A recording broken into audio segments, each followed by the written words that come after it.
Well, again, welcome back to the Kay Burley Show. As he steps onto the international stage for the first time as Prime Minister, fair to say Boris Johnson is facing an uphill battle. He's launching a Brexit charm offensive this afternoon, meeting the German Chancellor Angela Merkel in Berlin before a meeting with the French President Macron in Paris tomorrow. He'll then head to the G7 summit in Biarritz, where he'll meet Donald Tusk as he tries to convince the EU to reopen Brexit negotiations and scrap the Irish border backstop.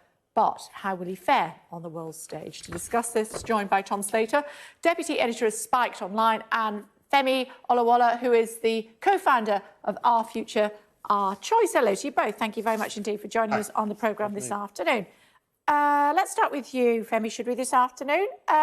He's going to have to take his A game. What do you think that looks like? Well, he's the same person who just suggested we basically drag the Republic of Ireland out of the EU single market, which is so offensive you'd think he was trying to do it on purpose. Let's not forget, there is a very, very complicated past in terms of the relationship between the UK and the Republic of Ireland and the island of Ireland. Let's just say there's been a disagreement over whether or not Northern Ireland should be part of the UK or part of the Republic of Ireland. And also, the Republic of Ireland used to be under British rule. And to suggest that we effectively take back control of the laws of the Republic of Ireland in order to avoid the need for a hard border is so offensive, it's practically a comedy. There you go, Tom. Pick the bones out of that. Well, there's not going to be much disagreement on that particular proposal. You know, this is something which, even on just the level of optics, for the reason that kind of Femi outlined, is going to be completely unacceptable to the Republic of Ireland and just doesn't seem to be a serious proposal. I think if you're also looking at what Boris Johnson is going to be faced with as he goes to Germany this evening and then on to France ahead of the G7 summit, it's quite clear that the opinion on the European Union side isn't really shifting. We saw that very strong response from Donald Tusk, though I think it's fair to say it was slightly unfair insofar as it tried to suggest that Boris Johnson was trying to bring about a hard border, even though his letter tried to rule that out. It's quite clear that also, as Johnson himself has raised, there is this issue of people on the European Union side believing quite strongly that Parliament will block no deal, even though the path to that is far from clear at this point. So he's really got his work cut out for him. It's not entirely clear what kind of reception he's got. You've already had a few voices from Number 10 suggesting that they might even bypass Brexit if there's no openness to his proposals as we go forward. But I also think, even from a Brexiteer's perspective, I think it's worth bearing in mind that the only thing that Boris Johnson is asking for, his kind of best case scenario going into this round of negotiations, is to remove the Northern Ireland backstop, whereas that's only really the first of many things that are wrong with the withdrawal agreement from a Brexiteer's perspective. So it doesn't look very good for Boris going into this process, but I also don't think it looks very good for Brexit voters in general, for whom, despite the fact Boris has this very tall hill to climb in order to get rid of the backstop, he's clearly not very serious about all the other kind of sovereignty diminishing aspects of that withdrawal agreement that people who voted leave will be quite concerned about. Femi, he is going to talk to Angela Merkel tonight, Macron tomorrow. He'll be speaking to the other EU leaders as well, and then he's got the G7. He's very much an outsider. British Prime Ministers are used to being that when they go to Europe. It's going to be even worse for Boris Johnson. How do you think he will deal with that? Well, Boris Johnson is the same person who he said that Barack Obama harbored a part Kenyan's ancestral dislike of the British Empire. He compared Hillary Clinton, a potential presidential nominee, to a sadistic nurse in a mental hospital in Lady Macbeth. He's somebody who extended the sentence of Nazanin Zahawi-Ratcliffe. He is somebody with the diplomacy skills of a drunken, angry clown. He has no business governing world affairs. And as for what we do next, ultimately, I mean, as Tom just mentioned, there are versions of Brexit which go directly against the wishes of most Brexit voters. And once we accept that there are types of Brexit that would be arguably undemocratic because they go against the will of the people, you have to look at the only opportunity we've had as a nation to describe what sort of Brexit we would and would not accept. And in the 2017 general election, 54% of voters voted for parties whose manifestos explicitly ruled out no deal. So for a prime minister who wasn't even the leader of the Tory party when we had that election, to drag this country out of the EU without a deal against the wishes of not only Parliament, our sovereign Parliament, but the wishes of the people would be historically and arguably laughably undemocratic.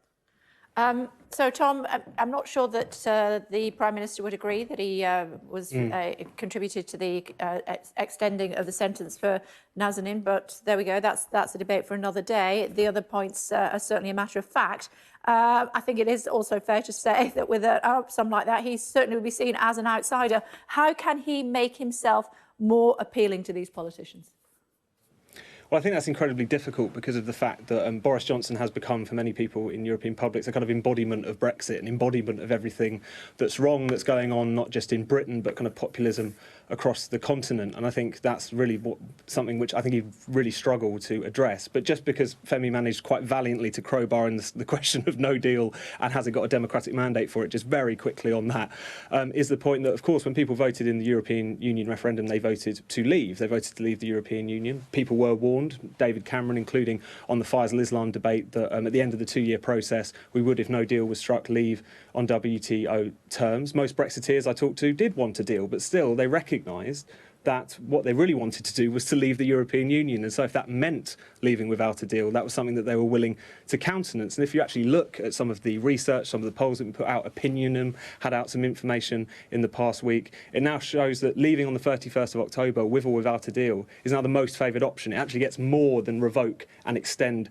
combined in that particular survey. And I would take the argument from Femi that the only democratic thing is to go back to the public. If I hadn't heard him make the argument many times that in any referendum, no deal should be left off of that ballot paper, because it would be irresponsible for people to take that option, despite the fact it's something which is now backed, at least in that survey, by a plurality of people. So I've questioned the argument that a second referendum could be any way anti-democratic, because plenty of people like Femi want to fix it basically in favour of some form of remain. So I think we should have short shrift for those kinds of arguments. Okay, let's be really, really clear. So you're saying that we can't have It is ridiculous, the argument you're making, because in 2017, 54% voted for parties whose manifestos explicitly ruled out no deal. It is ironic that you're suggesting that we go with the polls rather than the result of a general election.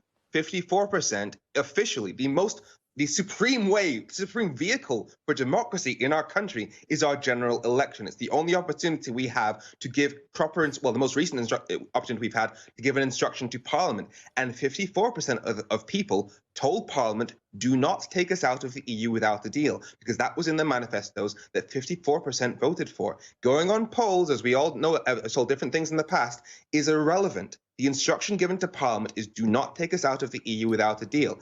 As for the notion of having a referendum between membership of the EU and no deal, here's what would happen if no deal was on the ballot paper. Someone like me would go on TV and say, there is no country in the world that doesn't have a trade deal with its closest neighbours. Therefore, you're asking us to do something that every successful economy in the world has chosen specifically not to do. At which point, the Leave camp, and they've done this several times, would say, don't worry, no deal is only temporary. We'll get a great deal afterwards. Which means the majority of that referendum, the no deal campaign, would be arguing for a deal, which is a con by definition. Furthermore, they've already been proven wrong, because in 2016, every single Leave campaigner said, vote Brexit, we'll hold all the cards. We're the fifth biggest economy in the world. They need us more than we need them. We'll get any deal we want as long as you vote Brexit. And they've been proven historically wrong for the past 3 years. So to then suggest that we get a better deal once we leave, again, it's a maths issue. Who does leaving the EU without a deal hurt more? If we leave without a deal, then trade with our 27 closest economic partners becomes more expensive. From the EU's perspective, it's trade with one of their closest partners, which becomes more expensive. So mathematically, leaving the EU without a deal hurts us more than it hurts the EU by a factor of 27. Okay. Guys, I'll let you both have a free hit on that. I do want to talk more specifically, though, about Boris Johnson, the man, and his trip, what he hopes to achieve from it, not just Brexit. What do you think? Femi, final thought from you, and then we'll move across. Final thought from you. What do you think would be viewed as success? Well, what would be viewed as success from Boris Johnson's perspective would be removing the Irish backstop, but that's simply not going to happen. So he said before that the chances of leaving without a deal is 1,000,000 to 1. So he's very much backed himself into a corner at this point. Okay. Ultimately, the most democratic thing we can do is put the deal we've negotiated to the people. Okay. Okay. Tom, what do you think that Boris Johnson would view as success?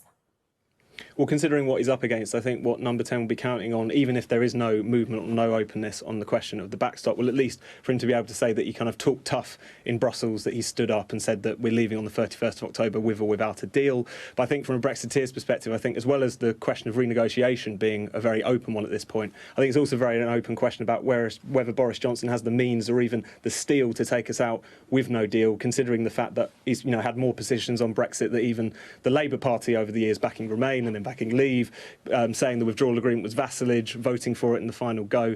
I think there's a lot of reasons to question, whether or not he actually has the material to take Brexit through, no matter what happens in relation to these negotiations over the weekend. OK. Thank you both. Thanks very much. Appreciate it. Thank you. Still to come on the Kay Burley Show for you this afternoon. It's a tough job, but someone's got to do it. Going to be talking to a man who rescues snakes